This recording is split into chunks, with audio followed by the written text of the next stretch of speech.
Hey there, it's Steve from Serious Keto, and this is the Not So Serious Keto video podcast. It's been a little over 2 weeks since I've done one of these podcasts, and the main reason for that is I've been feeling a little melancholy and anxious just with all that's going on in the world. I didn't feel that I was going to be able to bring the spirit of optimism that's been in the last few podcasts, so I kind of held off. And then yesterday, there was a little trigger that kind of set me straight. And I'll share that with you at the end of this video. And hopefully you'll find that it's some words that might help you as well if you're feeling sort of anxious or down. But before we start, I need to go off on a little bit of a rant here. And I don't know how well this will sit with some of you, but I just got to get this off my chest. Dalgona coffee. What the F is this all about?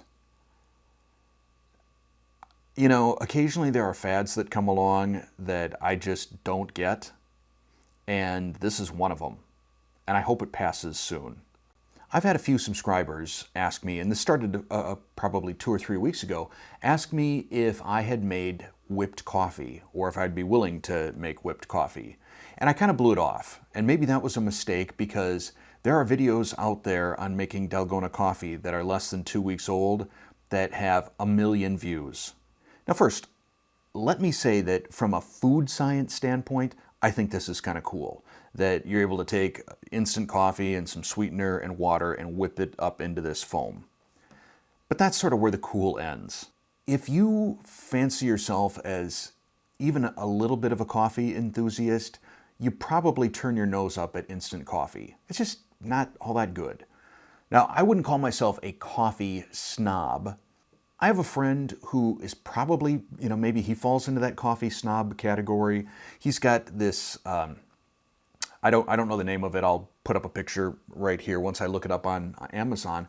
But a pretty amazing coffee machine. It's got a built-in bean grinder and it brews the coffee at just the perfect temperature. And he made me a cup. And it was the best cup of coffee I've ever had in my life. So if we have a coffee snob scale, maybe we'll call that a 10. I'd put myself maybe at a 7 or an 8. I buy whole coffee beans, I grind them, and then I'll either make a hot brew in a French press, or I've got a toddy cold brew system that I'll use if I'm making iced coffee. This makes a really great coffee concentrate. The only purpose instant coffee has in my house is for baking or for some sort of barbecue rub or steak rub. So to me, taking instant coffee and whipping it into a foam, even though it's kind of cool, and calling that coffee is like calling a White Castle slider a ribeye steak. They're just two different things. That is not coffee. So you're taking something that tastes like crappy coffee and you're spending 4 minutes whipping it into a foam, and that's 4 active minutes. It's not just like it's steeping someplace. And then what you come up with is this foam that you put on top of almond milk, which really kind of makes it all the more difficult to drink. I don't want my coffee to be difficult to drink. I want to get that into my bloodstream, get that caffeine going, and instead with this Dalgona coffee, you've got this thick mousse on top of some almond milk, and you just give yourself a sort of coffee mousse mustache. So that's why I don't like Dalgona. It tastes like crappy coffee, it's more work than you ought to have to put into making a cup of coffee, and it's really not a great delivery mechanism for caffeine, which is what I'm all about. That said, I was still probably going to make a video on it. It's just, there's so many people viewing it. There are a gajillion Dalgona coffee videos out on YouTube. If you do a search, you'll see what I mean. And I watched a couple of these, and I found that a lot of them fell into 3 categories that I kind of don't like. The first category is the epically long video. So there are a lot of videos out there for Dalgona coffee that are 15, 20 minutes or longer. For something that takes 4 minutes start to finish. That's wrong. There are also some short videos out there in that 2-3 minute range. Unfortunately, a lot of them have really, really bad music. Some people complained about my music during a couple of my earlier videos with Chaffles, which is why I got rid of the music. This music is some bad music on some of these videos. And the final category was videos that were sort of using this as a way to pimp Perfect Keto product. And I suspect you're going to see more videos like that because Perfect Keto reached out to me and asked if I would do one of these whipped coffee videos using their products, and I told them no. It feels to me like the timing for that is just wrong. I just couldn't, in this current economic environment, tell people that they should be making a whipped coffee that requires them to buy $50 worth of product. But that's just me. So I expect you're going to see some other people doing videos for Perfect Keto using their product for this Dalgona coffee. And I decided, perhaps against my better judgment, that I would make a Dalgona coffee video that didn't break any of those three sort of rules for me. It would be a quick video, there would not be any music, and I would be using just sort of normal off-the-shelf products, nothing that you need to spend a bunch of money on. I also wanted to see if I could bring something clever to the video, some new technique, and I decided that I would use my Cuisinart immersion blender with the whisk attachment. And what wound up happening is I spattered coffee pretty much all over my kitchen. We have 2 tablespoons or 10 grams of instant coffee, 2 tablespoons or about 20 grams of Swerve confectioners, and 2 tablespoons or 30 milliliters of boiling water. I've seen videos where people use stand mixers. I've seen videos where people use hand mixers. I'm going to use my Cuisinart immersion blender with the whisk attachment and see how that works. Shit. Okay, that was a little mess. Don't do that. But I took that as a sign that I should not get on the Dalgona bandwagon, and so no videos on that from me. Anyhow, I hope this fad passes soon. I really wonder if it weren't for this whole stay-at-home thing, if a video like that would really get 2 million hits. I also wonder if people would watch The Tiger King. Now, if I do figure out some sort of clever, innovative, and tasty coffee mousse, I will definitely make a video of that. Just not Dalgona. One of the things we haven't had in the last several weeks or several podcasts is keto in the news.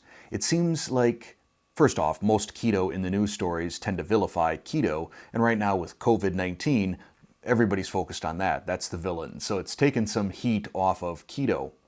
I did, however, see an article last week that referenced a study on mice saying that keto lessened or eliminated their symptoms of asthma. Now, I don't give a lot of credit to studies on mice, whether they're pro-keto or anti-keto. Usually they're anti-keto. If I discount an anti-keto study that's on mice, I can't really latch on to a pro-keto study. So although I'm not going to get on board with the study on mice, it's interesting that this article came out shortly after I had posed the question to my viewers as to whether they had noticed their seasonal allergies kind of going away or lessening as a result of being on keto.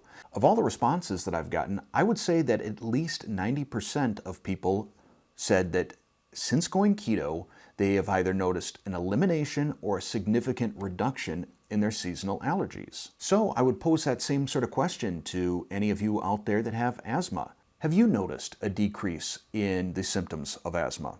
And the reason I find this interesting, and I kind of brought this up a podcast or two ago, is I have a real curiosity whether our improved health and improved immune system, I believe, from being on keto makes us either less likely to experience the symptoms of COVID-19 or to recover more rapidly. Since COVID-19 is an upper respiratory virus, anything that is going to impede our lung function is going to make us especially susceptible to this. And you've seen this already in articles about obesity, because, I mean, for those of us who've been fat, have been obese, you know, just bending over to tie your shoelaces, that fat then compresses up against your lungs. I mean, I could only tie one shoe at a time because I was out of breath. So if you've got that decreased lung capacity, I think that's going to make you more susceptible, and certainly there have been some studies that suggest that. Similarly, there have been some studies that show a correlation between having asthma and how severely people are affected by COVID-19. What I would ask, though, is I know that there's at least one of my viewers who contracted COVID-19, And based on her comments, it sounds like she bounced back pretty quickly. I'm not going to name her by name because I don't know if she wants to talk about it, but if she does, or if any of you have tested positive, I would love to hear what your results were down in the comments. So now we're going to get into a theme that we've had the last couple of podcasts, which is the drawing optimism and finding the good in this current crazy, surreal situation that we're in. First, I want to talk about a little observation that I've had. I go out once a week or every 10 days now. I'll do a quick Costco run. It's like I'm like SEAL Team 6. I'm in there, I get my stuff, I'm out, I'm fast. If there's anything else, smaller items I need at a grocery store like Aldi's, I'll snag that. Again, in and out, minimal exposure to anyone. And I've noticed a shift in behavior in people. A couple of weeks ago, when people were out and about shopping, getting groceries, whatever, there was this very polite and respectful distance that people gave each other. And you would give people the right of way. One of my viewers said it reminded him of Chip and Dale. That would be the chipmunks from Disney, not the male dancers. Where they're just super polite, like, you go ahead, no, you go ahead, please, I insist, you go ahead. I didn't notice that so much the last time I went out. Now it seems that people are regarding one another almost with a little bit of suspicion. Like, you are a carrier.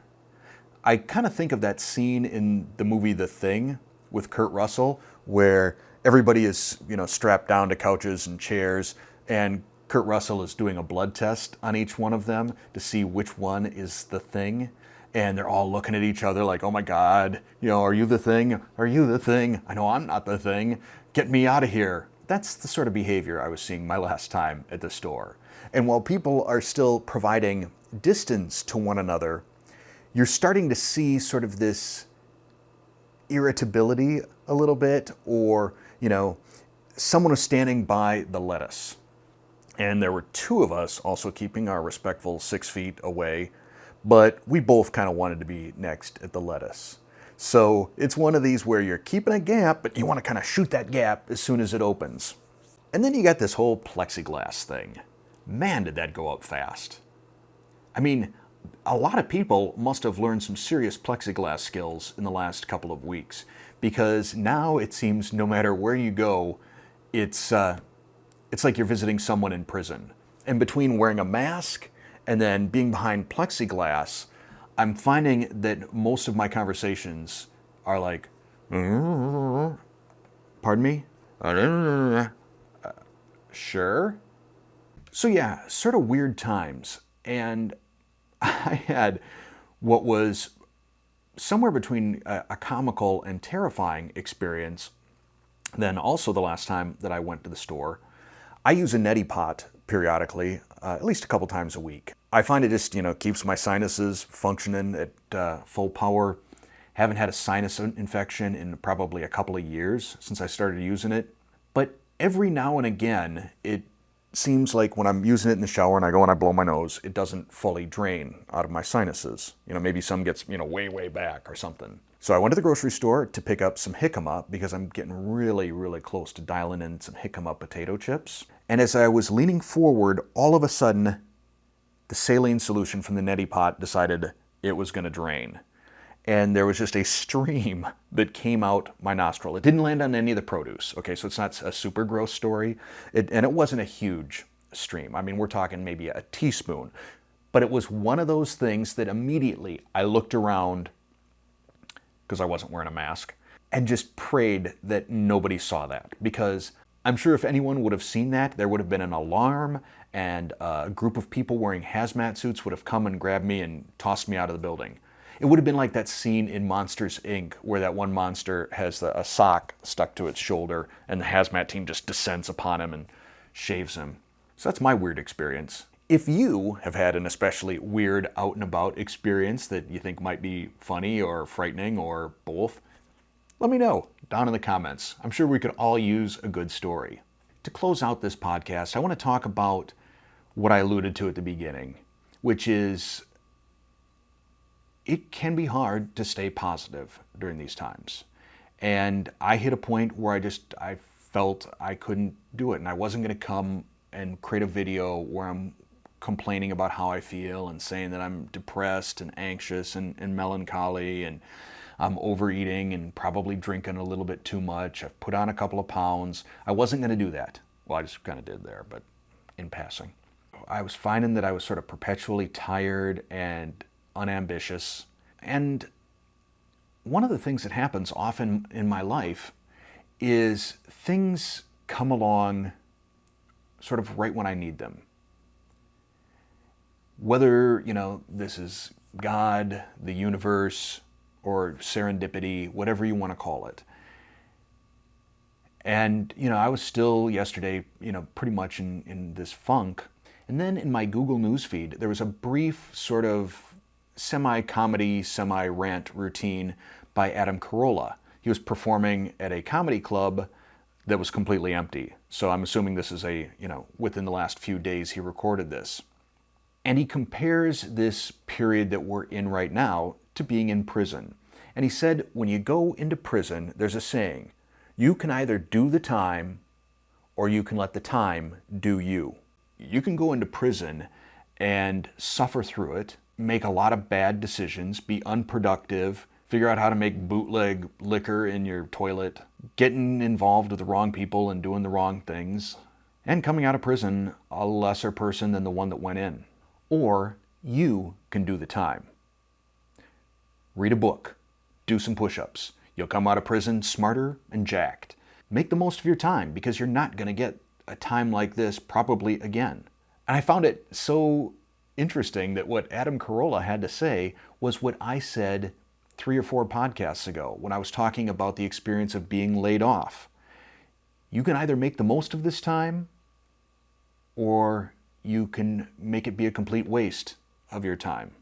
And so many of you in the comments of those previous videos have been sharing with me the things that you've been doing. Spending more time with family, getting a garden going, doing a lot of cooking and baking, making masks for friends and family and healthcare workers, taking up hobbies, reading a book, maybe watching Tiger King or making Dalgona coffee. So if you didn't comment on one of those previous videos and you're doing something especially cool, whether it's a great book that you would recommend to people or some sort of life skill or hobby that you've taken up, an especially great keto meal you've cooked, whatever, share it down in the comments. I'm sure it will motivate and give some more ideas to the rest of us.